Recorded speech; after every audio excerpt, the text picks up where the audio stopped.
It is 2039, and the Earth has become overpopulated. The human race is on the verge of dying. The United Nations declares that all nations must annually cut their populations by 5%. Following those orders, the United States implements a rule called the thinning. In the thinning, the students must attend a standardized test every year. In a test, whoever fails is executed by injecting them with a drug. The movie starts as Lena Michaels is tutoring a high school kid named Simon. Simon seems to have a hard time solving the equations, so he asks Lena for something. She takes out a box of lenses and hands it to him. As soon as Simon wears them, he is able to solve all the math problems. Elsewhere, we are introduced to Edward Blake Redding, the son of Texas Governor Dean Redding. He sneaks out of his house at night and meets his girlfriend, Ellie Harper, in his car. Blake starts talking about the test they have the next day. Ellie is very nervous about it, but Blake assures her that she will pass. Just then, Blake's father's guard finds them and brings Blake back to Dean's office. Dean is disappointed in Blake for sneaking out the night before such an important test. He thinks that Ellie is a distraction for Blake. The following day, it is the day of the test. Many students lined up outside the school. They have to go through an intense security check before entering. Blake asks Lena for one of her study lenses, but she is out of them. Lena and her friend, Kellen Woods, stand in a line to get inside. One of the students had cheats written in his arms. When he is caught, he tries to run away. The guards capture him. No one has ever been able to escape the exams or cheat on it. Inside the school, Blake and Ellie hug for the last time before entering the exam hall, and soon the exam starts. They have 2 hours to complete the test. Everyone starts solving the problems on their tablets. Lena solves all of them without any problem and is the first to complete it. Her friend, Kellen, seems to be struggling. When the exam is over, they immediately get the results. The teacher in the class is calling several names who failed the exam. Students are anxious, hoping this will be over soon. Those who fail are taken by the guards. They cry, resist the guards, and some even try to run away. The guard would beat up those students who resist. Luckily, Lena, Kellen, and Blake pass. However, at the last moment, Blake's girlfriend, Ellie, is called by the teacher, so the guards take her away. He quickly calls his father and asks him to help Ellie. However, his father doesn't agree, saying that the law is the same for everyone. Frustrated, he runs to save her himself. He attacks the guards and asks Ellie to run away. But to no avail. No one would be able to escape. Blake keeps trying to help Ellie, but there is nothing else he could do. It is now a year later and 24 hours before the thinning test starts. It is Lena's little sister Corinne's very first thinning test. The doorbell rings. It is Lena's teacher, Ms. Birch, who has been taking care of Lena and Corinne like her own children since their mother's death. She tries to calm Lena down, because tomorrow is Corinne's first test and Lena worries about her sister. But she assures them that everything will be fine. Meanwhile, Blake records a video in his room. He intends to write all wrong answers in the test to teach his father a lesson. Cut to the day of the test. Lena drops Corinne to her kindergarten. In Corinne's class, they are presented with a video animation showing the current state of the Earth, so all nations must annually cut their populations by 5%. Some countries implemented rules like allowing couples to have only one child, while others executed the older generation. In America, however, the government decided to keep only the smartest ones and execute the others. These children are no exception.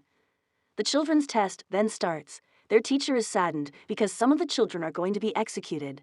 Thankfully, Corinne passes the test. Lena and Kellen enter the school for their test as well. The test starts and finishes in no time. Meanwhile, Governor Dean finds Blake's recording and is agitated. He calls the test manager, Mason King, and orders him to pass Blake regardless of his score. Mason switches to score with Lena, making Lena fail. The test results are in, but to everyone's surprise, Lena's name is called too. She has failed the test. Ms. Birch stops the guard as they take her, claiming that she is her best student and there must be something wrong with the system.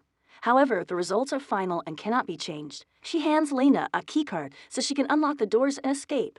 Blake is surprised to not have failed. The students who pass arrive at a school party to celebrate their results. Elsewhere, Dean is giving a speech as the governor to declare his presidency for the President of the United States. He boasts about their education system. As a result of their system, they managed to be the best in education among 196 countries. The crime rate is decreasing by 26%. Blake listens to his father's speech while at the party, then sneaks out of it. He sneaks into the hallway and beats one of the guards. He then goes into the control room. Meanwhile, Lena and the students who have failed are taken into a room and put against a wall. They are forced to remove all of their clothing for decontamination.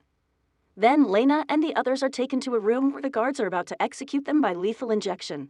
Suddenly, Blake cuts the electricity off, making the whole school go dark. Taking this chance, the students who are about to be executed free themselves and try to run away. But none of them succeeds, except for Lena. She uses the keycard her teacher had given her and gets out of the room. Soon after, Mason comes to the room and asks for a head count. They find out that Lena is missing and start looking for her. Blake finds Lena and helps her fighting one of the guards. While talking, they realize that something was done to Blake and Lena's results. They both enter into a vent and hide. They follow the network cables to go to the server room where they can look at the results through the computer. Meanwhile, the school is still in complete lockdown due to the power failure.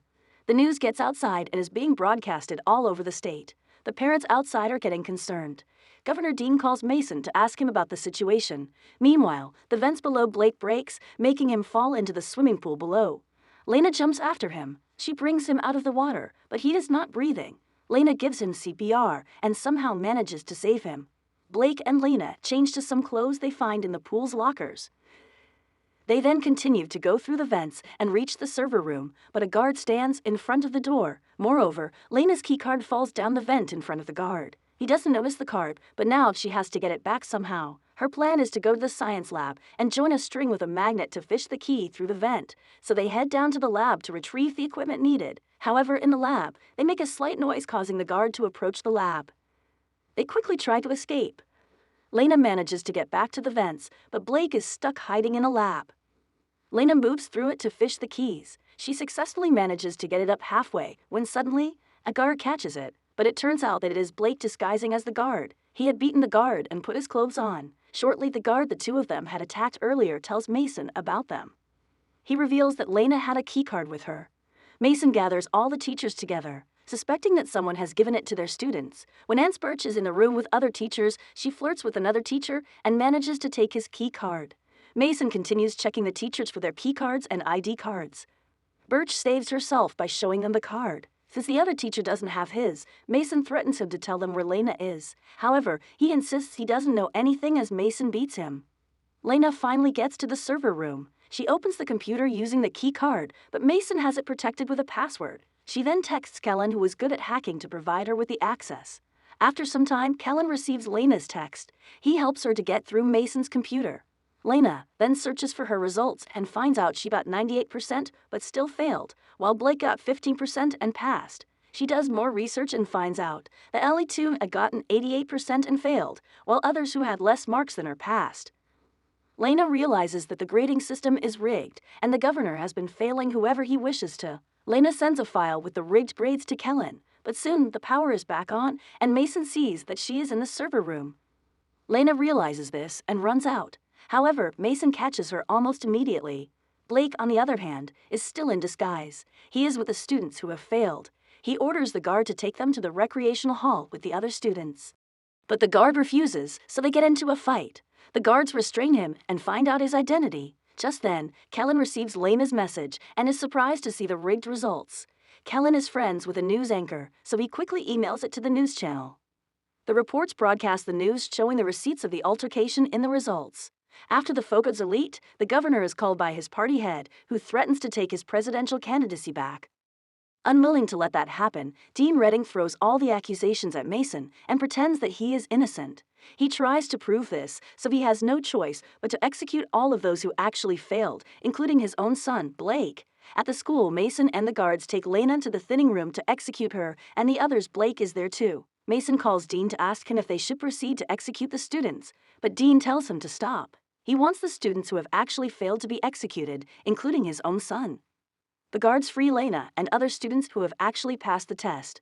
Lena kisses Blake, but the guards take him and the rest who have failed. They execute them by injecting them with a drug. As the lockdown ends, Lena is reunited with her younger sister, Corinne, and Ms. Birch.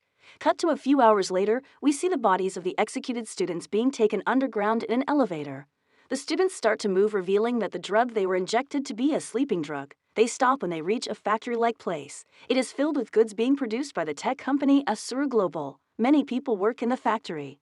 Just then, Blake is surprised to notice that one of them is actually Ellie, his girlfriend. This indicates that the students who are supposed to be executed are actually brought underground to work as slaves for a multi-million company. This was all planned by the government as a strategy to get free labor. Subscribe for more videos like this, turn on notifications, and leave a like to help the channel out. Thank you for watching.